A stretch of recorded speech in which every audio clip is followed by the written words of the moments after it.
우리 하나님의 말씀을 보도록 하십시다. 이 시간 하나님께서 우리에게 주시는 말씀은 구약성경 시편 34편 8절에서 11절 말씀 한 곳만 보도록 하십시다. 주보에는 본문이 세 곳 있지만 이 시간은 시편 34편 8절에서 11절 말씀을 보도록 하겠습니다.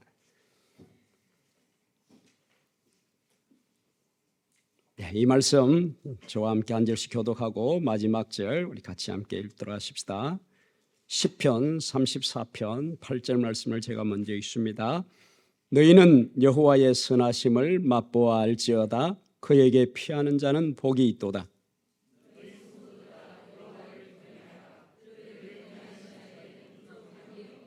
젊은 사자는 궁핍하여 줄일지라도 여호와를 찾는 자는 모든 좋은 것에 부족함이 없으리로다. 너희 자녀들아 와서 내 말을 들으라. 내가 여호와를 경외하는 법을 너희에게 가르치리로다. 아멘. 할렐루야.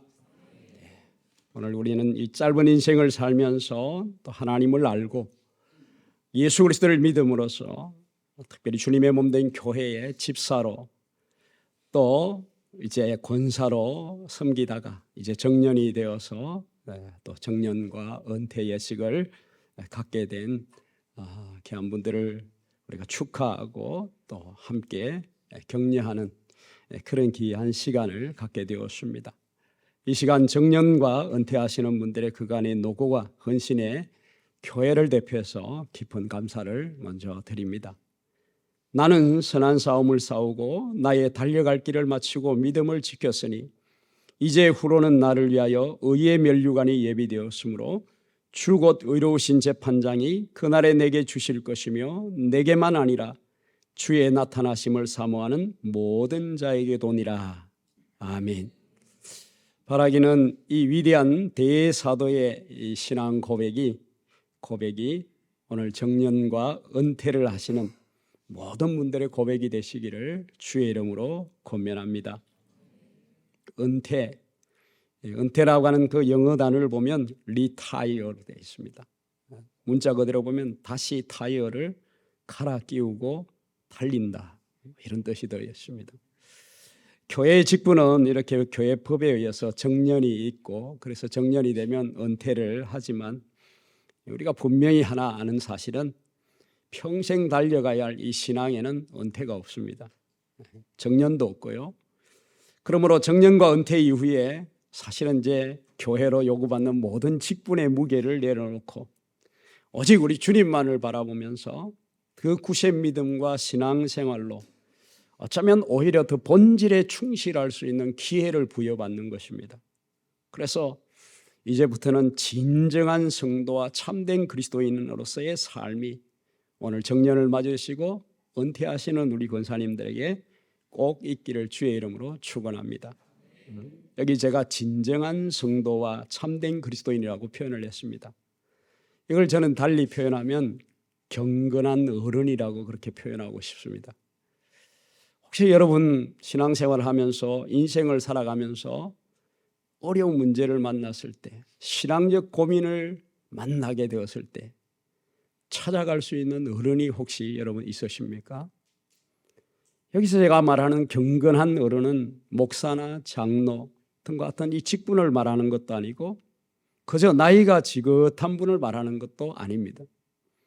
여기서 제가 말하는 경건한 어른은 교회에 많은 사람이 그가 가진 재능이나 업적이 아니라 그분의 경건한 영향력을 인정하기 때문에 웃어든으로 바라볼 수 있는 사람, 이를테면 하나님을 진정으로 아는 사람, 상한 심령으로 하나님 앞에 나아갈 줄 아는 사람, 자기 자신보다 예수 그리스도께 푹 빠지는 법을 아는 사람, 자아를 찾는 것보다 예수 그리스도를 아는 것에 더 관심을 두는 사람, 거룩함에서 자라가는 사람, 사람들에게 열심과 뜨거움의 인상을 주려고 애쓰지 않는 사람, 자신의 내면과 사람들 앞에서 모습의 차이를 깨트리고 정직하게 자기 자신이 될 수 있는 사람, 얄팍한 프로그램이나 어떤 행사를 통해서 자기를 드러내지 않는 사람, 행동으로가 아니라 그냥 존재함으로써 그 존재감만으로 주님을 향한 마음을 느끼게 해주는 사람.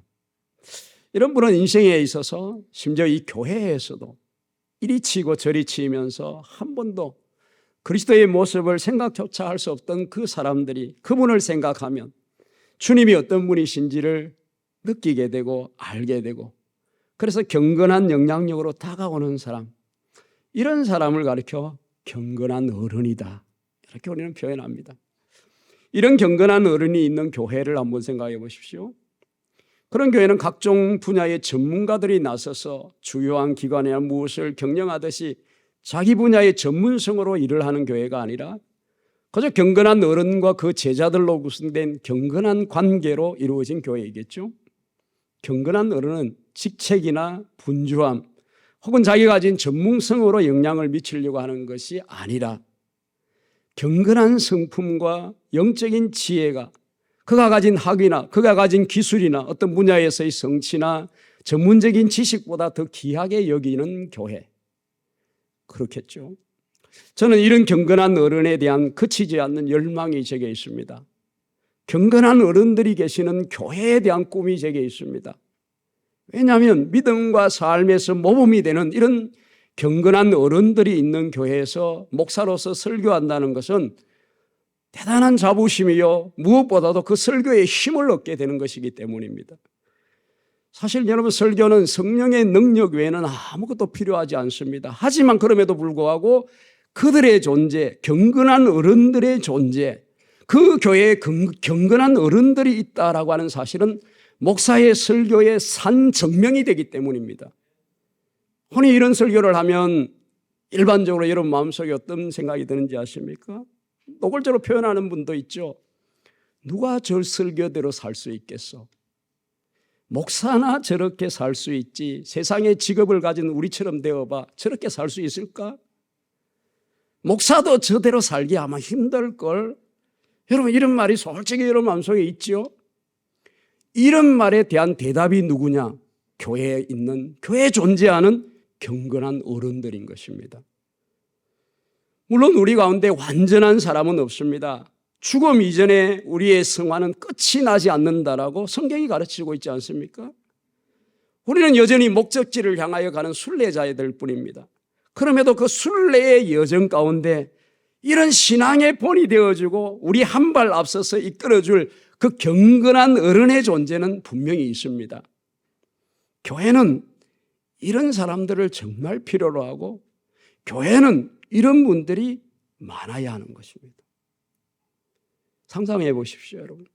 갓 태어난 아이를 포함해서 고만고만한 아이들이 수두룩한데 부모는 늘 바깥 일로 바쁜 가정을 여러분 한번 떠올려 보십시오.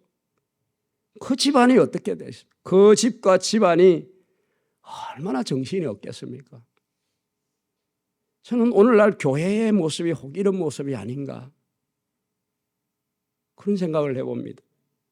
혹시 우리 교회는 그렇지 않는가? 저는 정말 이 경건한 어른을 그리워합니다. 그리고 경건한 어른들이 계신 그 교회가 그립습니다. 그런데 여러분, 현실은 왜 이렇게도 소중한 경건한 어른들이 교회에는 적을까요? 더구나 오랜 세월 교회에서 신앙생활하는 사람들 안에서 선하신 하나님의 성품을 반영하는 이 경건한 어른들이 적는 것일까요?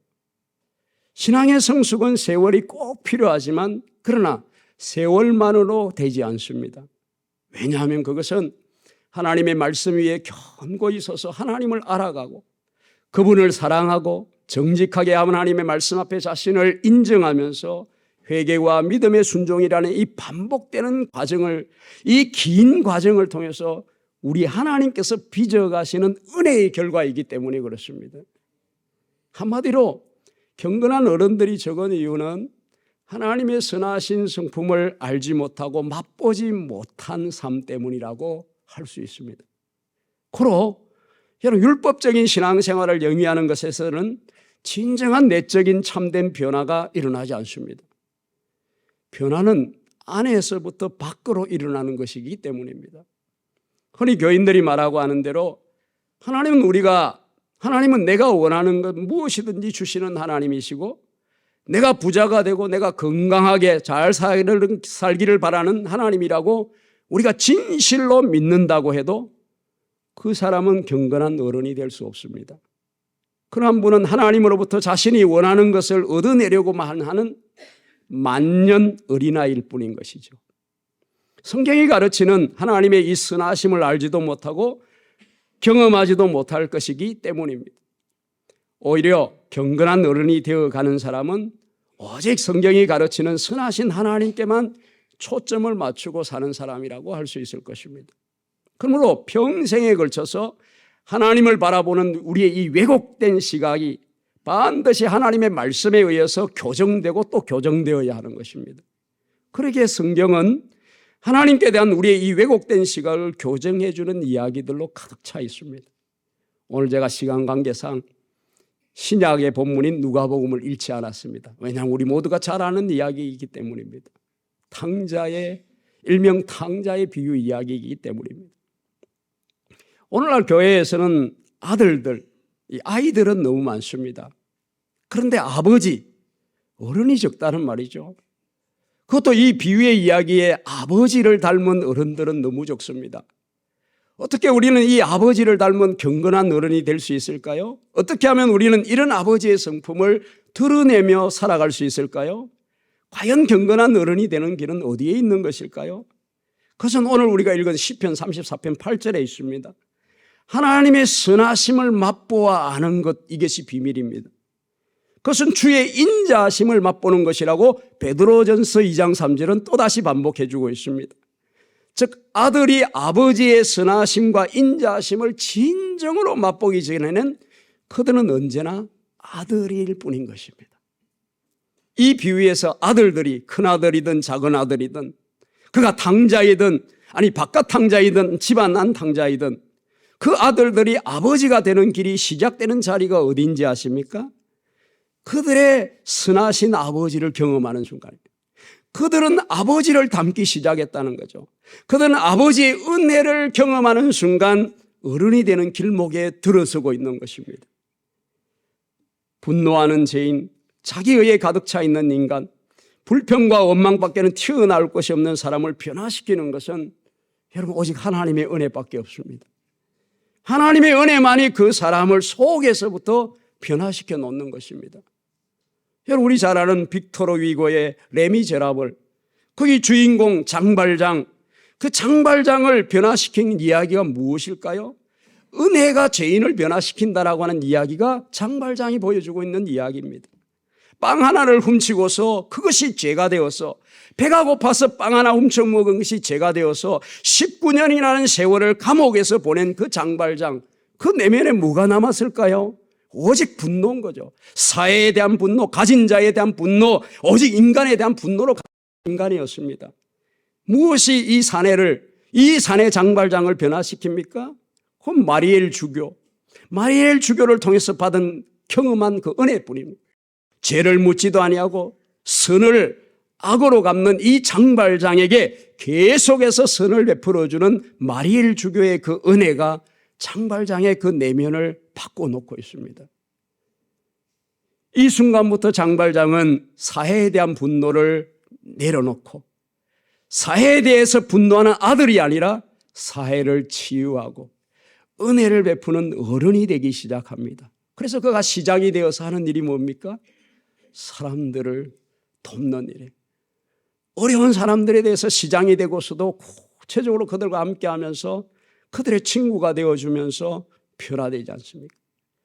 주님께서 말씀하신 이야기의 이 둘째 아들은 아버지의 은혜를 경험했던 그 순간부터 어른이 되는 길, 아버지가 되는 길에 접어들고 있다는 거죠. 이렇게 죄인을 변화시키는 것은 죄책감이나 지옥에 대한 심판으로 두려움을 주는 것이거나 이런 것이 아닙니다. 흔히 한때 한국교회에서 여러분 지옥에 대한 연극 드라마를 막 교회마다 막 펼쳐가지고 그 지옥에 대한 두려움으로 복음을 전하려고 했던 유행이 있었습니다. 여러분 과연 그 지옥에 대한 두려움으로만 사람을 변화시킬 수 있을까요? 저는 그게 아니라고 생각됩니다. 죄인을 변화시키는 것은 다시 말씀드립니다. 하나님의 사랑, 우리 하나님의 놀라우신 그 은혜만이 사람을 변화시키는 것입니다. 하나님의 은혜가 우리의 죄를 이기는 것이죠. 이 사실보다 여러분 더 좋은 소식이 어디 있겠습니까? 하나님은 지치지 아니하고 기쁨으로 우리에게 선을 베풀어 주시기를 그치지 않겠다고 영원한 언약을 우리와 해 주셨습니다. 그리고 하나님 아버지께서는 그 예수 그리스도 안에서 복음 안에서 이것을 증명해 주셨습니다. 모든 그리스도인은 선하신 하나님의 이 성품을 반영하라는 소명, 부르심을 가지고 삽니다. 하나님의 형상으로 지음받은 인간이 피할 수 없는 소명인 것이죠. 이것을 웨스트민스터 신앙 고백을 작성한 신학자들은 뭐라고 표현했냐면 하나님을 영화롭게 하고 그를 영원토록 즐거워하는 것이라고 말했습니다. 하나님을 즐거워하지 못하는 사람은 하나님의 성품을 닮아갈 수도 하나님의 성품을 반영할 수도 없습니다. 하나님을 즐거워하지 못하는 사람은 하나님을 예배할 수도 없는 것이죠. 하나님을 즐거워하는 것이 기독교 신앙의 그러니까 핵심이 되는 것입니다. 우리는 무서운 하나님을 즐거워할 수 없습니다. 우리는 변덕스러운 하나님을 즐거워할 수 없습니다. 하나님은 당신의 모든 영광스러운 성품을 그래서 선하심이라고 표현했던 것입니다. 그래서 하나님의 영광을 본다라고 하는 것은 하나님의 모든 선하심을 경험하는 것입니다. 우리는 하나님의 영광을 볼 때에 하나님의 형상으로 변화되어져 가는 것입니다. 바울 사도가 고린도후서 3장 18절 말씀에 말한 것 같이 이것입니다. 우리가 다 수건을 벗은 얼굴로 거울을 보는 것 같이 주의 영광을 보며 그와 같은 형상으로 변화하여 영광에서 영광에 이르리니 곧 주의 영으로 말미암음이라. 모세가 하나님의 영광을 보았을 때 그 얼굴에서도 영광의 광채가 빛이 반사되기 시작했습니다. 하지만 정작 그 자신은 그 얼굴에 빛이 반사되는 것을 처음에는 알지 못했습니다. 그렇다면 우리는 어떻게 하나님의 영광을 볼 수 있을까요? 우리는 어떻게 하나님의 영광을 봅니까? 복음 안에서, 하나님의 말씀 안에서 하나님의 영광을 봅니다. 그 영광은 하나님의 모든 선하심인 것입니다. 그리고 그 선하심을 맛보아 아는 모든 하나님의 사람들은 하나님의 선하심을 반영하는 대비추는 삶을 필연적으로 살아갈 수밖에 없습니다. 이렇게 변화되는 것이죠.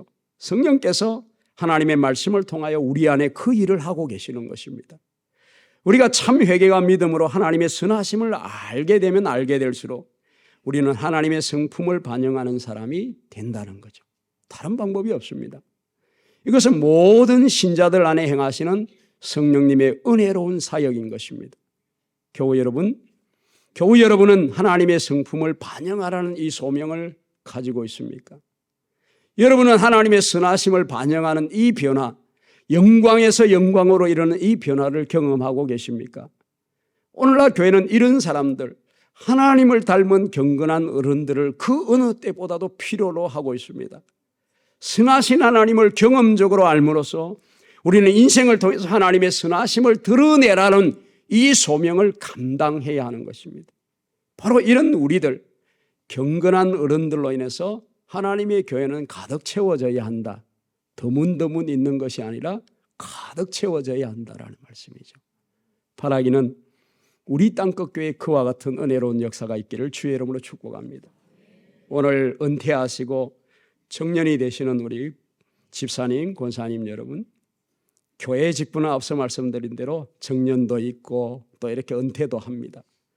하지만 분명한 것 한 가지, 이 신앙의 길은 평생을 달려가야 할 길입니다. 정년도 없습니다. 은퇴도 없습니다.